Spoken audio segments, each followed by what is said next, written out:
ஸ்ரீவில்லிபுத்தூர் தொகுதி வத்ராப் தாலுகாவில் அமைந்துள்ள ரெங்கப்பநாயக்கர்பட்டி எஸ். ராமச்சந்திராபுரத்தில் உள்ள பெருமாள் சுவாமி சமேத அக்கம்மாள் எல்லம்மாள் குலதெய்வ கோவிலில் மாசி மாத வழிபாடு சிறப்பாக நடந்தேறியது. குலதெய்வ கோவிலில் வழிபடுவதால் என்ன நன்மை? ஏன் பல தலைமுறைகளாக ஒவ்வொரு சமுதாயமும் இதை கடைபிடித்து வருகிறது? குலதெய்வம் என்பது ஒரு குடும்பத்தின் அல்லது ஒரு குலத்தின் பாதுகாப்பு தெய்வமாகும். ஒரே மரபைச் சேர்ந்தவர்கள் ஒரே தெய்வத்தை தலைமுறையாக வணங்குவதுதான் குலதெய்வ வழிபாடு. இது வெறும் மதச்சடங்கு அல்ல, இது மரபை நினைவில் வைத்திருக்கும் ஒரு ஒழுங்கு. ஆண்டுதோறும் அனைவரும் ஒன்றாக கோவிலுக்கு செல்லும் பழக்கம் உறவுகளை இணைக்கிறது. இது குடும்ப உறவை வலுப்படுத்துகிறது, ஒற்றுமையை மேம்படுத்துகிறது. பிரார்த்தனை செய்யும் சூழல் மனதிற்கு நிம்மதியை அளிக்கிறது, தனிமை உணர்வை குறைக்கிறது, மன அமைதியை ஏற்படுத்துகிறது. முன்னோர்களின் வழிபாட்டை தொடர்வது நன்றியுணர்வை வளர்க்கிறது. ஒரு தலைமுறை அடுத்த தலைமுறைக்கு அடையாளத்தை பரிமாறுகிறது. இதனால் அந்த மரபு பாதுகாக்கப்படுகிறது. நம்மை காக்கும் சக்தி உள்ளது என்ற மனநிலை தைரியத்தை அதிகரிக்கிறது. இது நம்பிக்கை மற்றும் தன்னம்பிக்கையை உருவாக்குகிறது.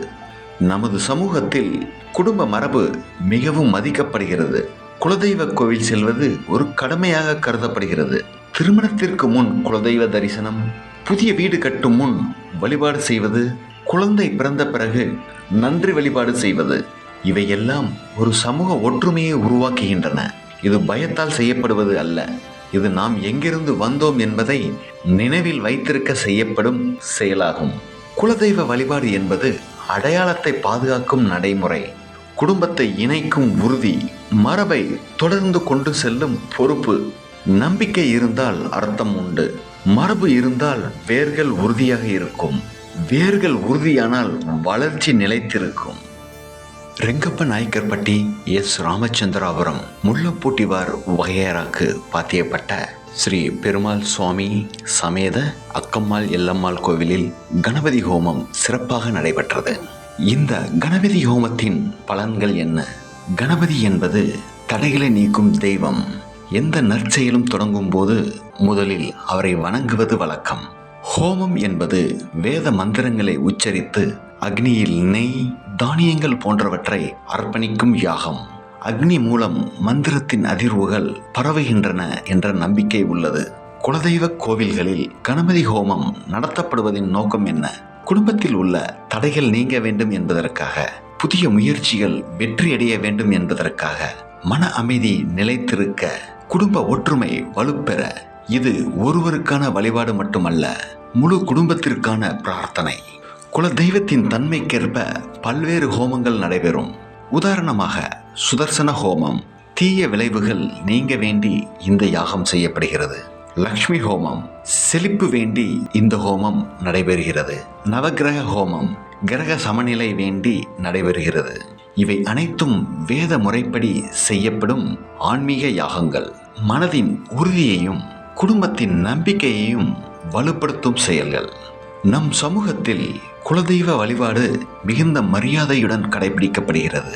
பொதுவாக ஆண்டுக்கு குறைந்தது ஒரு முறை குடும்பத்தினர் அனைவரும் கோவிலுக்கு செல்ல வேண்டும். முதலில் கணபதி பூஜை நடைபெறும், பின்னர் குலதெய்வ அர்ச்சனை செய்யப்படுகிறது. கோத்திரம், நட்சத்திரம் கூறி அர்ச்சனை செய்வது மரபாகும். தீப ஆராதனை தெய்வங்களுக்கு நடைபெறும். பிரசாதம் வழங்கப்படும். சில இடங்களில் அன்னதானமும் நடத்தப்படுகிறது.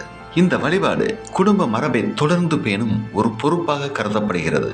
குலதெய்வ வழிபாடு என்பது பயத்தால் செய்யப்படும் செயல் அல்ல, நன்றி உணர்வால் செய்யப்படும் செயல்.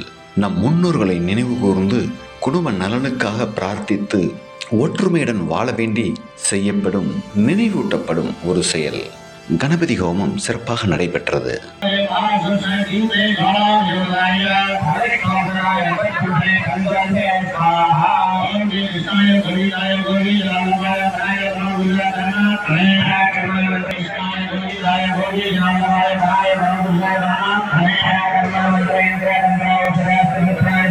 காலை வேளையில் நடைபெற்ற இந்த கணபதி ஹோமத்தில் கலந்து கொண்டு சொந்த பந்தங்கள் அனைவரும் குலதெய்வத்தின் ஆசிகளை பெற்றனர். வந்திருந்த சொந்தங்கள் அனைவருக்கும் பக்தாதிகளுக்கும் கணபதி ஹோமம் முடிந்த பின்னர் பிரசாதங்கள் வழங்கப்பட்டன.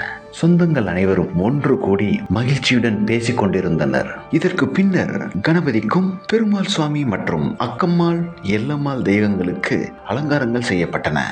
மூலவர்களான பெருமாள் சுவாமி, அக்கம்மாள் மற்றும் எல்லம்மாள் தெய்வங்களுக்கு சந்தன காப்பு அலங்காரங்கள் சிறப்பாக செய்யப்பட்டு மாலை 6 மணிக்கு பூஜைகள் நடைபெற்றது. இந்த அந்தி வேளையில் பெருமாள் சுவாமிக்கும் அக்கம்மாளுக்கும் எல்லம்மாள் குல தெய்வங்களுக்கும் தீப ஆராதனை காட்டப்பட்டது. வந்திருந்த சொந்தங்கள் பயபக்தியோடு தங்கள் குல தெய்வங்களை வழிபட்டனர். தீபாராதனை காட்டப்பட்டது. அனைவரும் தீபத்தை வணங்கி ஆசிகள் பெற்றனர்.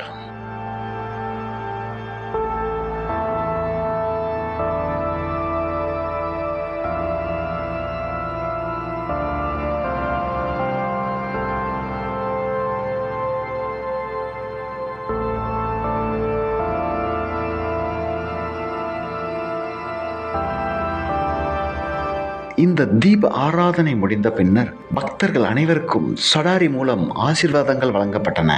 இந்த அந்தி வேளை பூஜைகள் நடந்த பின்னர் அன்னதானம் மிக சிறப்பாக நடைபெற்றது. முள்ளப்பாட்டிவார் குலதெய்வமான பெருமாள் சுவாமி, அக்கம்மாள் மற்றும் எல்லம்மாள் கோவிலில் மார்ச் 2 மாசி மாதம் 18ஆம் தேதி சோமவாரம் குலதெய்வ வழிபாடு மிகச் சிறப்பாக நடந்தேறியது. அன்னதானம் மிக சிறப்பாக ஏற்பாடு செய்யப்பட்டிருந்தது. வந்திருந்த அனைவரும் மகிழ்ச்சியுடன் அன்னதானத்தில் கலந்து கொண்டு சிறப்பு பெற்றனர். வந்திருந்த அனைத்து முள்ளப்பாட்டிவார் சொந்தங்களுக்கும் பெருமாள் சுவாமி மற்றும் அக்கம்மாள் எல்லம்மாள் தெய்வங்களின் ஆசியுடன் நீடோடி வாழ கோயில் நிர்வாகம் சார்பாக வாழ்த்துகிறோம், வணங்குகிறோம்.